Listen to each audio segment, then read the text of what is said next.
Kain tayo ng mangga guys. Testing natin. Pero hindi maasim to. Balatan natin. Para sa mga generous donations na kumpanyang nagpapaupa sa mga establishmento na cooperate sa Mangga. Shout out guys. Mahilig ba kayo kumain ng mangga? Wala pang buto ito. Testing natin. Matamis to. Check natin. Parang tamis to. Balatan ko muna. Okay. Tumatanda na tayo. Wala na tayong ngipin. Pero nakalagay ko napakatamis to. Testing natin mga guys. Walang asin lang. Ganyan tayo magmukbang ng mangga. Oh. Alam niyo mga guys, habang binabalatan ko pang sa palagay ko tutulo, hindi sa palagay mga guys, talagang tutulo ng laway ko. Sa tingin ko parang maasim pero binabal ko ito sa sugar. Shout out pala sa mahilig kumain ito.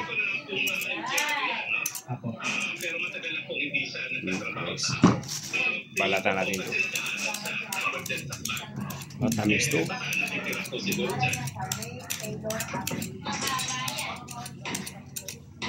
Balatan natin.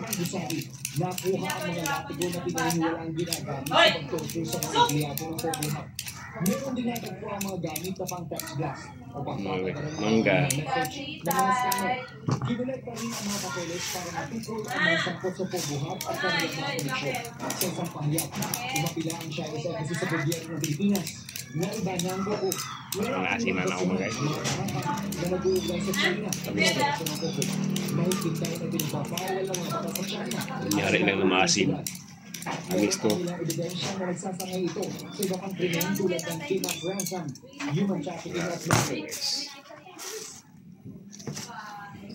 Uwi na sa tatay, huwag ka na lumabas. Kasi walang 46 buildings sa loob ng compound na ito pero mananatili pa rin naka-lockdown at babantayan ang compound. Nay, gusto mo bang magbukmang mga mangga? Tamis nito, Nay. Tamis ka dyan nalalaman. Matamis yan. Tingnan mo. Binabad ko to sa ano, Nay, asukal na ano. Tikman mo, Nay. Nay. Matamis. Huli ng mga hindi Chino sa pinipilaran itong teritoryo ay sa napag-usapan nila ni Foreign Affairs Secretary Enrique Manalo sa bisperas ng tamis nito mga guys. utos ng China. Kaya panawagan niya sa Philippine Coast Guard, AFP at mga kumain ng mangga, wala nang asin na rin. Pinag-aaralan na anya ng pamahalaan Wow. ang mga hakbang na gagawin sakaling may Susunod asim. Paano magkaka-access Hindi siya masim, Nay. sa legal assistance ang isang minister at maging doon sa sinasaad sa Vienna Convention on Consular Relations na dapat makapunta kagad yung ating consular officials. Ano lang yun sa akin? Joke lang yun. Yung ating mahirista. Hindi naman talaga maasim eh. Wala nang suka. Ano yan? Asin-asin pa.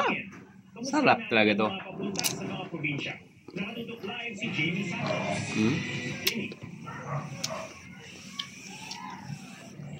Atong buhos sa pasahero ngayong rush hour ng Biyernes dito sa PITX. Inaasahan Pangit na nga ang mukha natin. Mas lalo tayong pumangit ito kumain ng mangga. Wala. dahil sa long weekend. Pero masarap eh. Matamis ya. Ganun lang yun. Ganun lang talaga yun. Medyo mas lalo tayong pumangit.